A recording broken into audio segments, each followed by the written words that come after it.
Muy bien, seres divinos, vamos a comenzar este video audio contestando preguntas que ustedes me van dejando en la comunidad. Aquí hay una persona que me pregunta, ¿por qué vivimos en una realidad que aceptamos olvidar nuestra alma, pero aparecen situaciones espirituales que quieren que recordemos? ¿Cuál es el sentido de la vida entonces? Aquí esta persona es como que se cuestiona, y me gusta las personas que se cuestionan, es por qué olvidamos tanto y de repente quieren que también recordemos de forma espiritual. Sí, es contradictorio, es verdad, es contradictorio, pero tiene muchas razones. A ver, en principio, seres divinos, el sentido de la vida básicamente es tener una experiencia que te ayude a ti a evolucionar y a aprender. Que eso no es lo mismo para todos nosotros que estamos en esta dimensión, ¿sí? Por ejemplo, hay personas que sencillamente nacen, reencarnan para aprender, tener una vida calma, bastante relajada o bastante monótona, y ese nivel le queda perfecto como anillo al dedo. Y hay otras personas que ya vienen con otros escalones, en otros escalones evolutivos, y esas personas ya vienen con otras intenciones mucho más grandes. Entonces, eso es el sentido de la vida. O sea, nosotros todos nacemos y reencarnamos con un sentido de un bien mayor, en principio, y fundamentalmente para tener una experiencia, para crecer y evolucionar, como dije, diferentes formas, depende la evolución de cada uno y el ritmo de cada uno. Les habrá pasado que ustedes quieren hablar de un tema con alguien y esta persona no le entiende, no le entra en el cerebro porque todavía no se despertó para una realidad espiritual semejante. O también pasa lo opuesto, que se supone despierta y tiene nada más que muchos prejuicios religiosos, que es otro tema. No confundamos una persona despierta con una persona religiosa.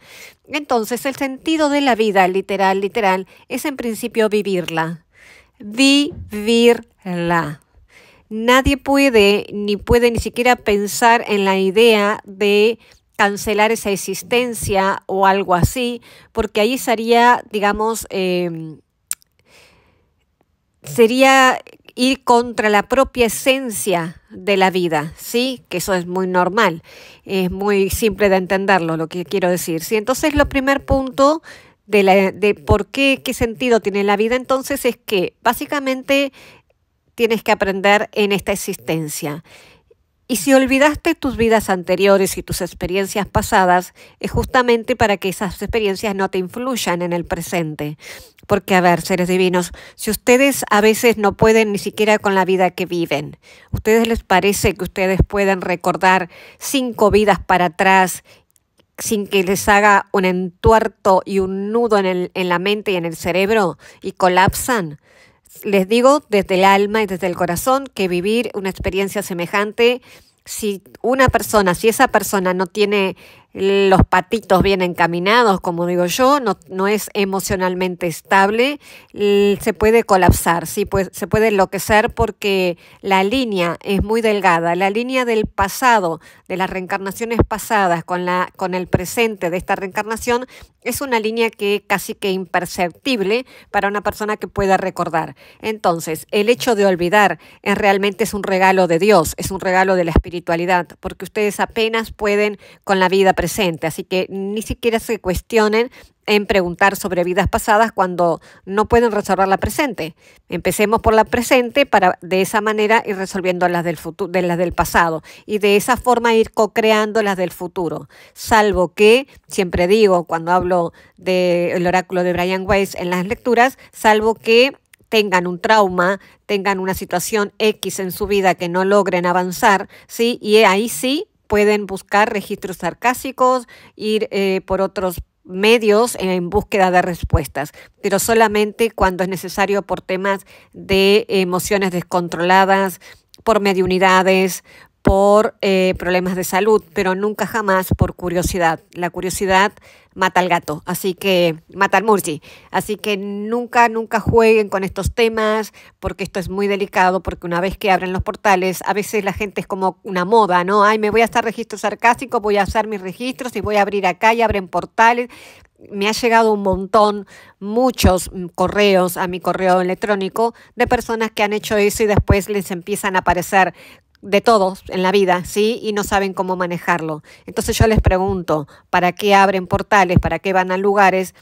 Simplemente por curiosidad, cuando todavía no están preparados para asumir esas responsabilidades. Muy bien. Pasemos a otra pregunta. Vamos a otra pregunta. Dice, hola Macarena, soy brasileña y vivo en Valencia, España. ¿Cuál fue tu primera experiencia con la espiritualidad? ¿Cómo te encuentras ahora que ya tienes más conocimientos y experiencias? Sinceramente, cuando leí esta pregunta de Iglesia Sánchez, quedé así, ¿dónde está mi primera experiencia? Tuve que hacer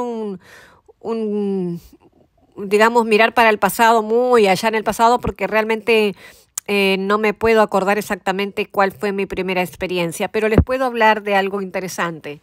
Y digo porque no me puedo recordar, porque para mí, cuando uno nace de esta manera, toda la vida he tenido experiencias paranormales. Entonces, pobres de mis papás y de mi mamá y de mi papá, que tuvo que encontrarse personas completamente racionales y tuvieron que encontrarse con una niña totalmente despierta desde nacimiento. En fin, pero sí les puedo contar muchas cosas. Les puedo contar que una de mis primeras experiencias con la espiritualidad que me marcó muchísimo fue cuando tenía 12 años y mi familia iba a hacer un viaje en mi país, íbamos a hacer un viaje a la playa con mi tío, una tía, mi abuela, mi mamá y 4 primos.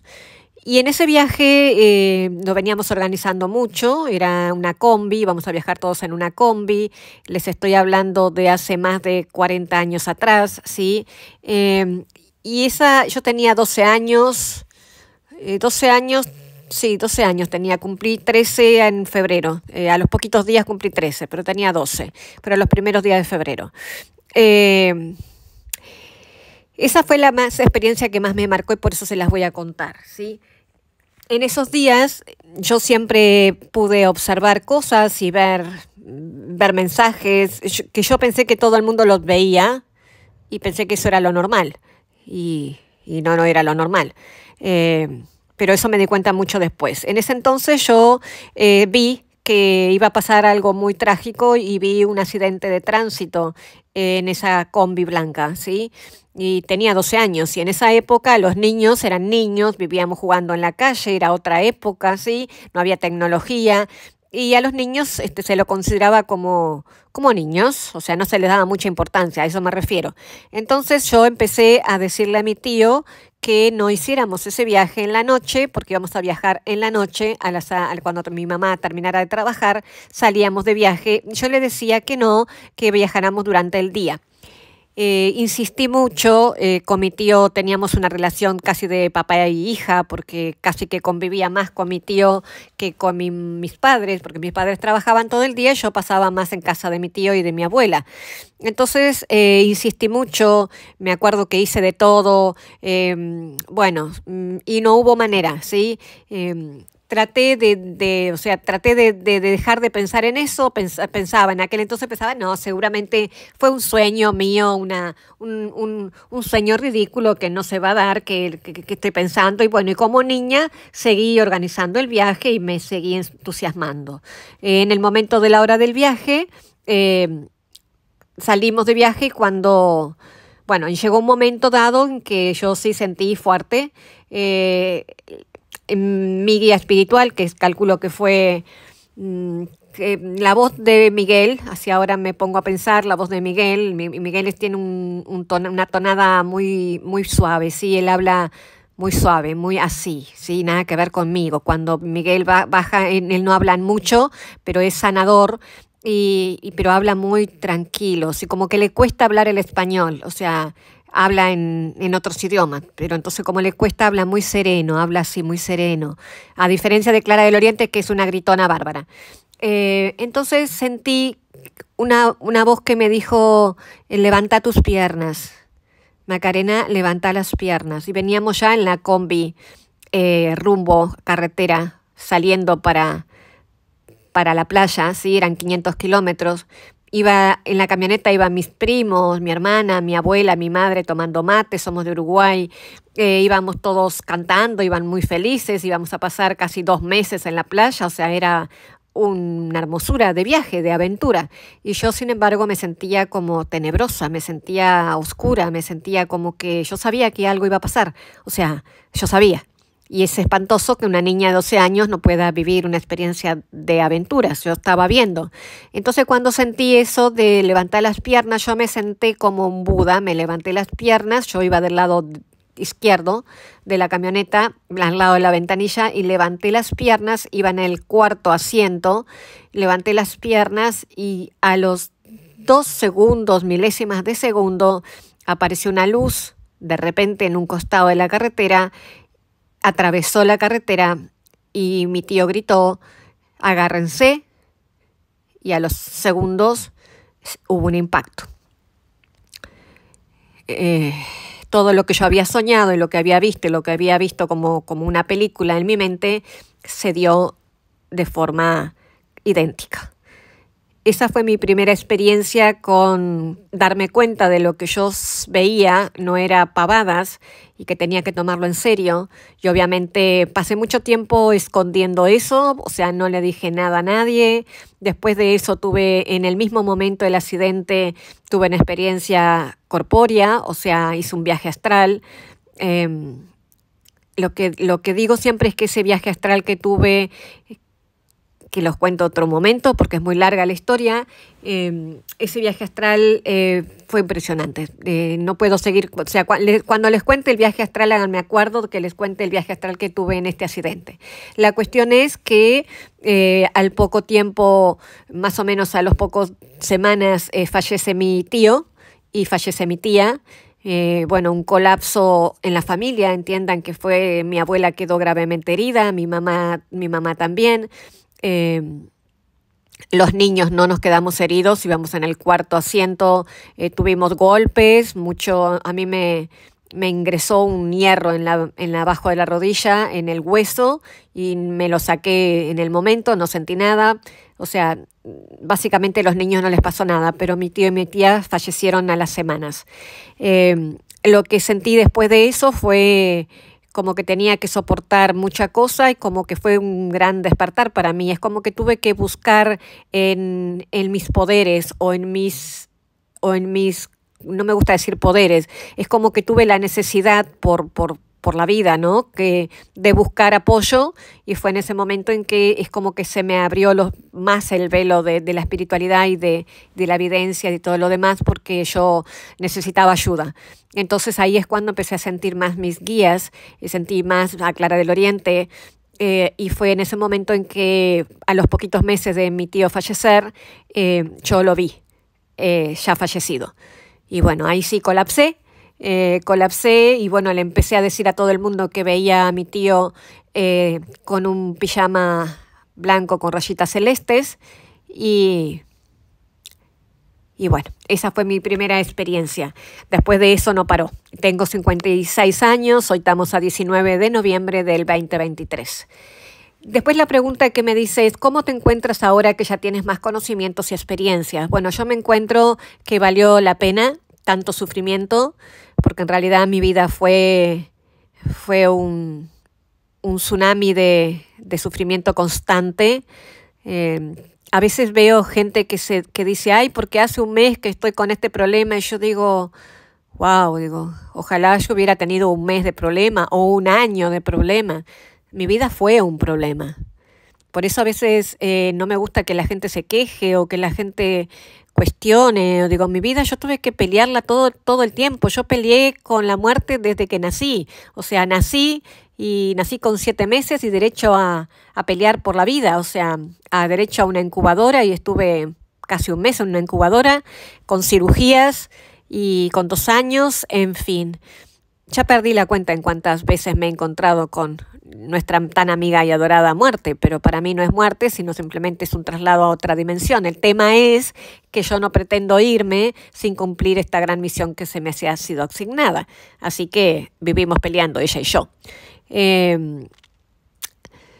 Hoy yo me siento que valió la pena todo ese dolor, toda esa angustia, toda esa humillación. ¿Por qué? Porque siento como que en realidad Dios me estaba entrenando, porque si me estaba entrenando para hoy poder apoyar a otras personas.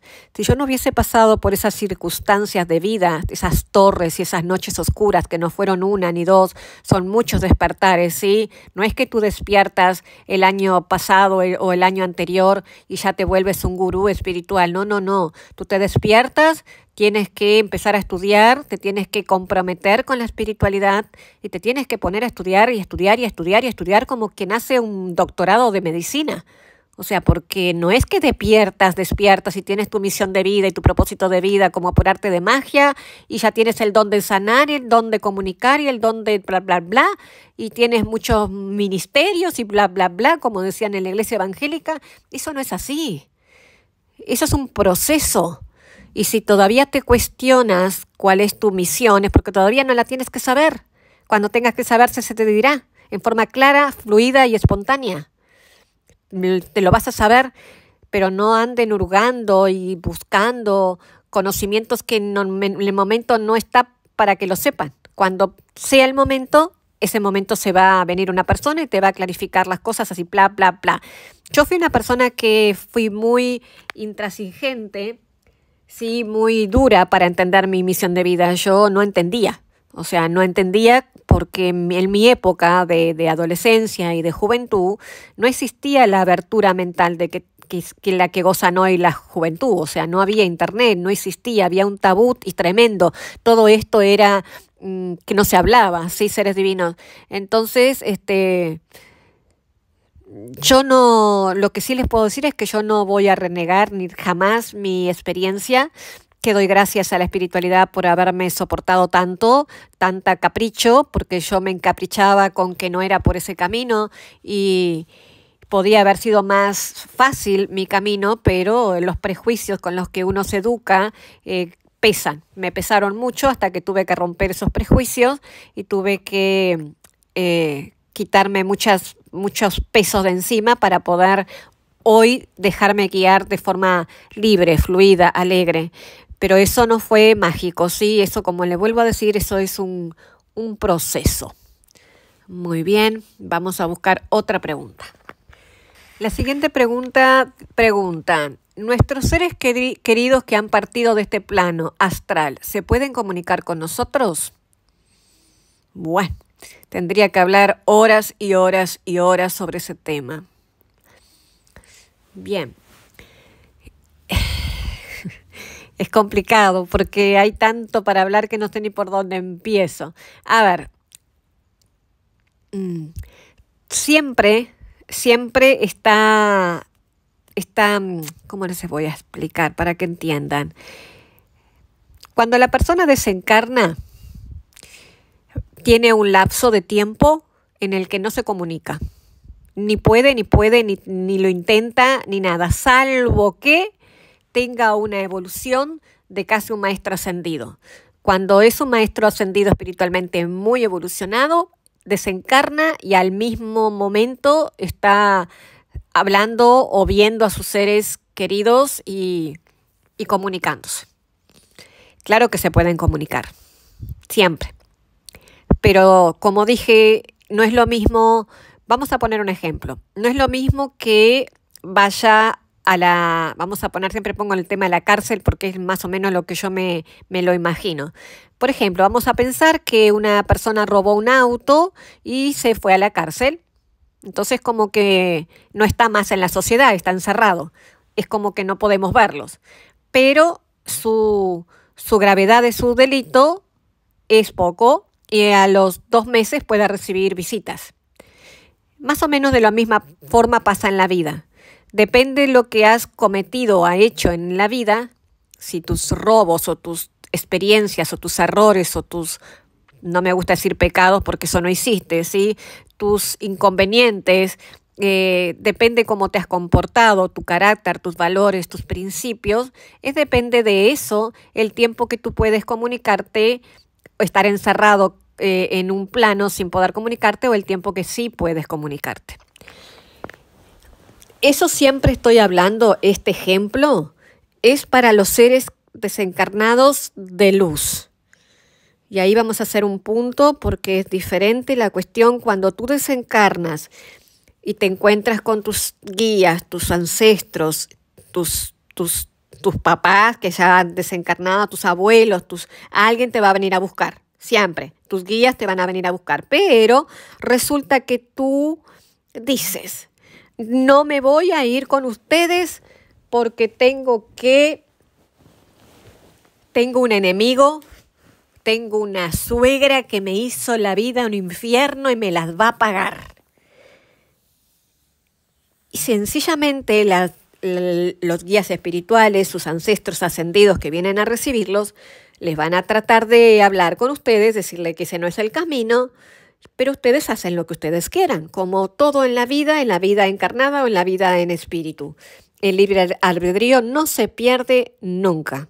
Entonces, si hay una persona desencarnada llena de odio, llena de rabia y quiere hacer venganza, pues va a actuar de la misma manera estando muerta.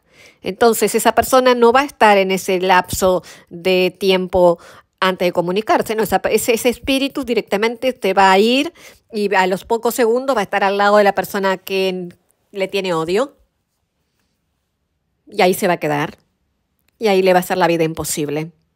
Por eso le voy a dar un buen consejo en este audio. No tengan enemigos, porque no hay enemigos en esta tierra. Y todos los que tengan, hagan una listita, pidan disculpas y cancelen las deudas. Y traten de llevarse bien con la gente. No están obligados a convivir y no están obligados a aceptar humillaciones, ni injurias, ni nada de eso. Pero sí traten de que esas personas no los odien, sencillamente eso, porque no hay nada más peligroso que un enemigo en el mundo espiritual. Porque en el mundo físico, seres divinos, ustedes lo pueden ver venir. O sea, cierran la puerta de su casa y literalmente están guardados. Pero en el mundo espiritual está libre. Y si tú no eres una persona protegida por una alta frecuencia vibratoria, ese enemigo te va a atacar y te va a hacer la vida un infierno. Entonces, empecemos por ahí. Y ustedes ven que me voy por las ramas, pero es que es como que me vienen esas cosas en recuerdo y supongo que por algo tendré que decirlas. Rebobinando. Los seres que desencarnan se comunican de diferentes formas. A través de señales, a través de números sincronizados, a través de olores, aromas, a través de sueños. En los sueños ustedes se encuentran con sus seres amados siempre, con los amados y con los vivos y con los muertos. Ojo que eso es otra cosa muy importante. Ustedes no solamente se pueden encontrar en los sueños cuando duermen con una persona que está en espíritu, sino que también se pueden encontrar con un gran amor que está todavía vivo.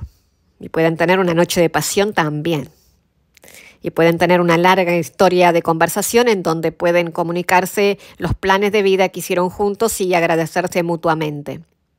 La vida espiritual y la vida terrestre, seres divinos, es mucho más allá y mucho más complejo de lo que ustedes puedan imaginar.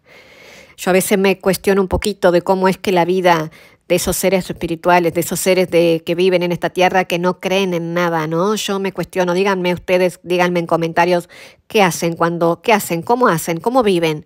Porque debe ser triste no tener un poquito de experiencia o cuestionarse para qué venimos, por qué estamos acá, porque si no deben ser personas que solamente buscan la felicidad momentánea, materialista, de cosas, de bienes materiales, y ahí no está la felicidad, lejos de eso está la felicidad. La felicidad es una paz de interior, una paz de alma, una conexión contigo misma, sacando tu propio potencial. Desde ese lugar, desde la potencialidad de tu yo superior, de tu ser divino, desde ese lugar tú puedes experimentar una experiencia mágica que cuando llegue el momento del desencarne puedas aplaudir, puedas celebrar y puedas decir, esta vida aprendí esto y esto y esto y valió la pena. Y ahora sí, namaste.